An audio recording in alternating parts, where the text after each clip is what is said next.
aquela parte lá que o Alex falou, do bordão de Arão que floresceu, ele contou o contexto, né? Foi por causa de uma rebelião, a revolta de Corá, que é da tribo de Levi. E ele estava incitando Israel todinho a querer ser sacerdote, uma vez que Deus já tinha declarado algo em Êxodo 19.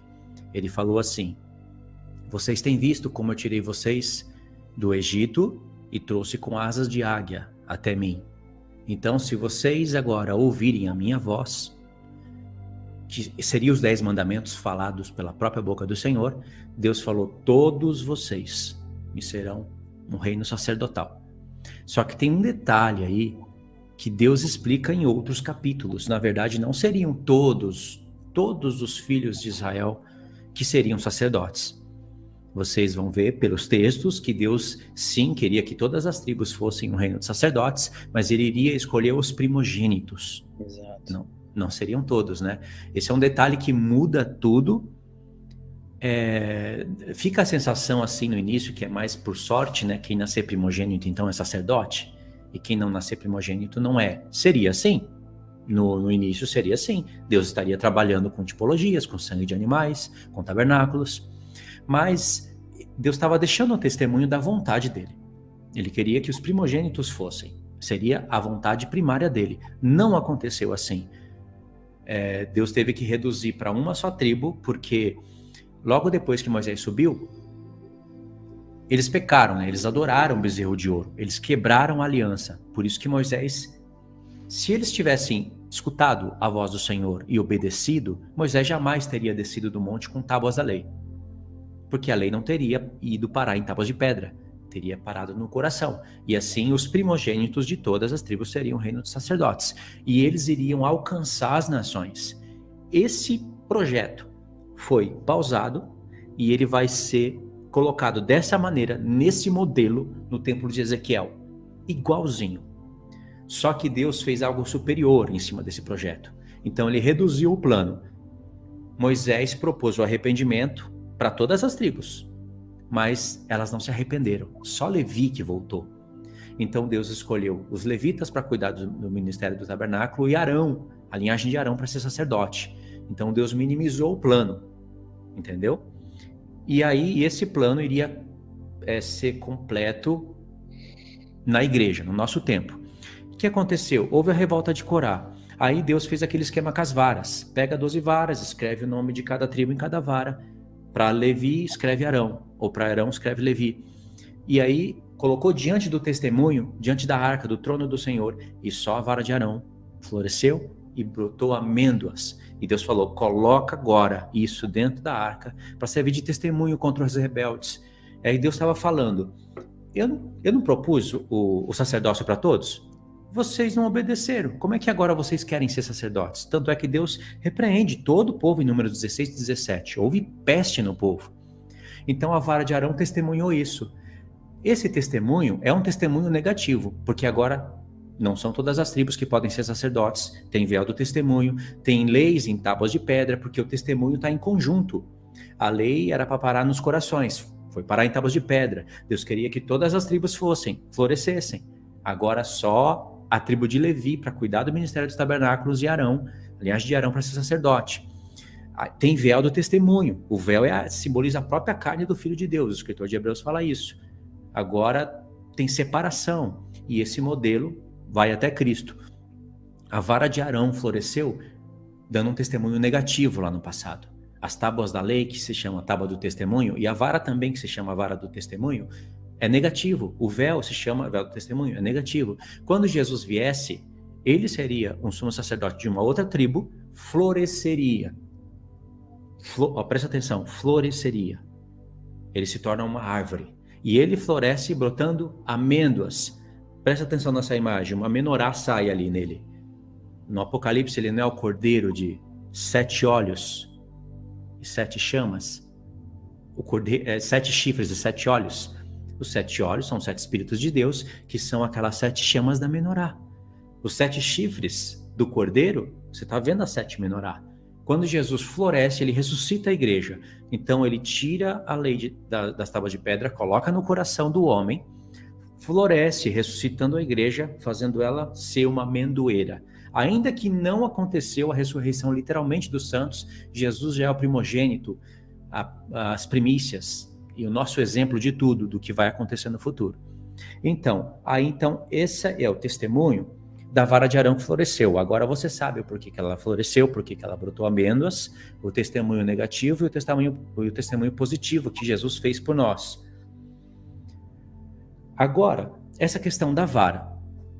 Percebe que Deus está contando uma história com as varas, né? A mesma vara que fez os sinais lá na terra do Egito é a mesma vara de Arão que foi parar na arca do testemunho que floresceu. É a mesma vara. E aí Deus, você vê que ele está afim então de contar a história com vara, certo? Vamos ler um texto de Ezequiel 37 que você já conhece. Aliás, antes de ler eu vou até falar em Ezequiel 37, Deus fala para Ezequiel pegar uma vara, escrever nela Judá, pegar outra vara, escrever nela Efraim, por Efraim, né? E juntar uma na outra, que assim ele juntaria as duas casas de Israel para sempre, e nunca mais elas iriam se dividir. Mas vamos ler esse texto com um pouquinho de atenção, que vocês vão perceber que Deus não está falando só isso ali. Ele está falando algo muito maior. Muito maior. Ezequiel 37, a partir do verso 16, diz assim: Tu, pois, ó filho do homem, toma um pedaço de madeira e escreve nele, para Judá, não acabou, para Judá e para os filhos de Israel, seus companheiros. Em um pedaço de madeira já está a união das duas casas, para Judá e para os filhos de Israel, seus companheiros. Uma vara já está unindo as duas casas. Eu sei que num todo, numa vara vai estar escrito Judá e na outra Efraim, mas presta atenção nos detalhes. Depois, toma outro pedaço de madeira e escreve nele para José, pedaço de madeira de Efraim e para toda a casa de Israel. Toda a casa de Israel inclui Judá também.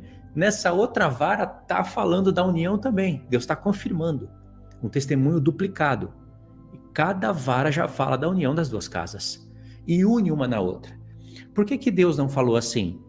Filho do homem, pega uma vara e escreve nela por Judá, pela casa de Judá, e pega outra vara e escreve nela pela casa de Israel, Efraim, e junta uma na outra.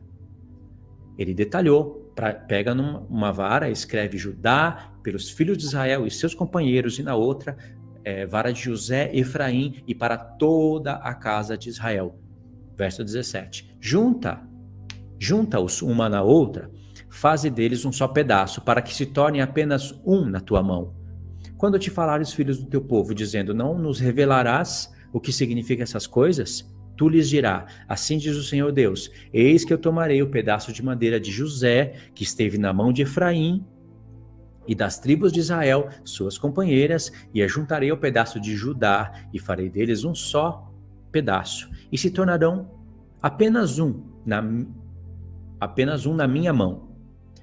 Os pedaços de madeira em que houveres escrito estarão na tua mão perante eles. Diz-lhe, pois, assim diz o Senhor Deus, eis que eu tomarei os filhos de entre as nações, os filhos de Israel de entre as nações para onde eles foram, e os congregarei de todas as partes, e os levarei para a sua própria terra. Arrebatamento aqui também.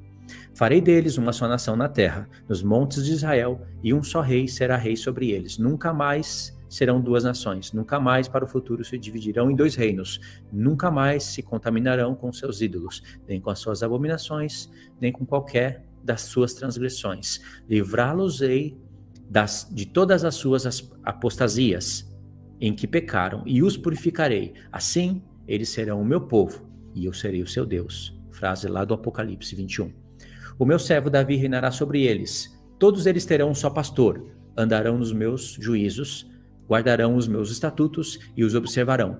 Lembra que Jesus fala que ele é o bom pastor e que a ele convinha conduzir aquele rebanho, mas ele tinha outras ovelhas que não eram daquele aprisco? A ele convinha juntar e haveria um só pastor e um só rebanho. Jesus está outras ovelhas que não é do aprisco que ele estava falando são gentios, que aqui se comprova que é a casa de Israel. Verso 25, deixa eu ler. Habitarão na terra que dei ao meu servo Jacó, na qual vossos pais habitarão. Ok, aí ele vai falar que vai pôr o santuário no meio deles. No verso 27 diz, o meu tabernáculo estará com eles, eu serei o seu Deus, eles serão o meu povo. Pronto. Por que que Deus está fazendo todo esse detalhe aqui, falando todo esse detalhe na vara? Porque na história do livro da lei das tribos, Judá, ele fica com o direito de cetro, de reino. E a primogenitura não fica com Judá. O primogênito de Israel é Ruben e Simeão. Eles perdem a primogenitura e passa para os filhos de Israel. Passa para os filhos de José. Para vocês entenderem que isso é verdade mesmo, e entender o porquê que Deus está usando essa linguagem, presta atenção aqui, nesse texto que eu vou ler para vocês. 1 Crônicas, capítulo 5, verso 1 e 2. Quanto aos filhos de Ruben, o primogênito de Israel, pois era o primogênito, mas por ter profanado o leito de seu pai, deu-se a primogenitura aos filhos de José, filhos de Israel, de modo que, na genealogia, não foi contado como primogênito. Judá, na verdade, foi poderoso entre os seus irmãos, e dele veio o príncipe. Já coloca como se tivesse vindo, né? E dele veio o príncipe. Porém, o direito de primogenitura foi para José. Presta atenção nisso. José ia ter Efraim, a primogenitura ia ser retirada de Manassés e ia para Efraim. Efraim ia se tornar a cabeça da casa de Israel, representante da casa de Israel. Eles iriam ser, por causa do pecado da casa de Israel, eles iriam ser dispersos para as nações, e Deus prometeu, quando chamar a casa de Israel de volta, chamar as nações, com o direito de primogenitura. Por isso que lá em Jeremias 31, o Senhor fala, Efraim é o meu primogênito. Exato. Né? Quando o Senhor Jesus vem, ele vem para os judeus primeiro. E de fato, os judeus, muitos dos discípulos aceitaram. Em Atos fala que milhares de judeus estavam crendo, mas o Israel, na massa, não estava crendo. E muitos dos que criam apostatavam depois. Você vê João falando isso. Eles eram daqui dos nossos, eles estavam com a gente, mas se foram porque não eram dos nossos. Estão negando agora o Messias, né? Negando que ele veio na carne. Então, Israel, em massa, eles rejeitaram Jesus. Por isso que João, sendo judeu, fala, ele veio para o que era seus, e os seus não receberam. Mas todos quantos o receberam, Deus lhe deu o poder de se tornarem filhos de Deus. Então, as nações acabam aceitando o Senhor Jesus na frente. Presta atenção, não é contradição. Os judeus aceitaram ali primeiro, porque ele tinha que vir com testemunho para Jerusalém. Mas o seu povo rejeitou e os gentios aceitaram. Jesus usa várias parábolas tacando isso na cara deles. Então, os gentios em massa nascem primeiro. Então, o direito de primogenitura está com as nações, só que o cetro está com Judá. Quando Deus vai unir as duas casas, ele usa aquele detalhe. Porque na hora que ele vai unir as varas, ele vai falar de glorificação. É só na ressurreição e na glorificação dos corpos que, de fato, as duas casas de Israel estarão unidas. Jesus, ele fez a provisão na cruz, mas ainda não aconteceu a união. O que mais tem, né, entre a gente é guerra, até entre igrejas. Entre sinagogas, igrejas e sinagogas, tudo está em guerra, mas Jesus acabou com isso na cruz. É que o povo não entende a restauração, não entendeu. Quando chegar a última semana, por causa desse azeite de ouro e do terror que Deus vai tocar na terra e os sinais e prodígios que voltarão, vai ter já uma união mais íntima, como Paulo cuidava naquela época para ter. Entendeu? Na glorificação dos corpos, nós vamos ressuscitar e de fato estaremos unidos, mas ainda não. Então, o Senhor Jesus, ele quer pegar a primogenitura e estender para a casa de Judá, e o cetro de Judá estender para as 12 tribos, para que todos nós reinemos juntos. Vamos reinar juntos com a casa de Judá. A casa de Judá vai reinar com a gente, com corpos glorificados, e ambos terão a primogenitura e o cetro. Antes disso... Fomos comprados para sermos reis e sacerdotes. Isso, tá vendo? E antes disso, as coisas não são assim. As coisas estão ainda naquele testemunho. Nós estamos sendo contados como primogênito, mas o cetro está com Judá. Jesus veio de lá, vai voltar para lá. Então, aqui é um primeiro ponto. Agora a gente está lendo Ezequiel 37 com um pouco mais de profundidade e olhando a história das varas. Lembra? As varas do início, as varas dos profetas. Mas tem algo aqui que é difícil. Zacarias 11 vai ter 2 varas também. Só que dessa vez elas não vão estar sendo unidas, elas vão estar sendo quebradas. Olha o texto. Primeiro eu vou ler para vocês conhecerem o texto, né? Zacarias 11. Assim diz o Senhor, verso 4. Meu Deus, apacenta as ovelhas destinadas para a matança. Aqueles que as compram matam-nas e não são punidos. E os que as vendem dizem, louvado seja o Senhor, porque me tornei rico. E os seus pastores não se compadecem delas. Certamente já não terei piedade dos moradores desta terra, diz o Senhor. Eis, porém, que entregarei os homens cada um nas mãos do seu próximo e nas mãos do seu rei. Eles ferirão a terra, e eu não os livrarei da mão deles. Agora entra a parábola. Apacentai, pois, as ovelhas destinadas para a matança, as pobres do rebanho. Tomei para mim 2 varas. Uma chamei graça e a outra união. 2 varas. Graça, união. E apacentei as ovelhas. Dei cabo dos 3 pastores em um só mês. Então perdi a paciência com as ovelhas, e também elas estavam cansadas de mim. Então disse eu, não vos apacentarei mais. O que quer morrer, morra. O que quer ser destruído, seja. E os que restarem, come cada um a carne do seu próximo. Depois que as ovelhas começaram a rejeitar o pastor, é um bom pastor aqui. E o pastor também agora a paciência dele chegou no limite. Aí ele falou, tomei a vara chamada graça e a quebrei, para anular a minha aliança que eu fizera com todos os povos. Foi, pois, anulada naquele dia. E os pobres do rebanho que fizeram caso de mim reconheceram que isto era a palavra do Senhor. E eu lhes disse, se vos parece bem, aqui que está o conflito. O Senhor apenas muda uma coisa de lugar aqui e confunde tudo.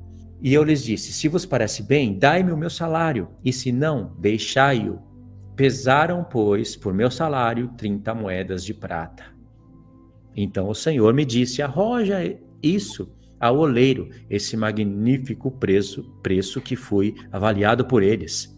Tomei as 30 moedas de prata e as arrojei ao oleiro na casa do Senhor. Lembrou da morte, da traição de Jesus, né? E da morte, né?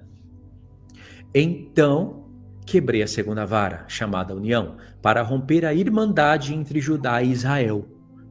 Olha só que enigma.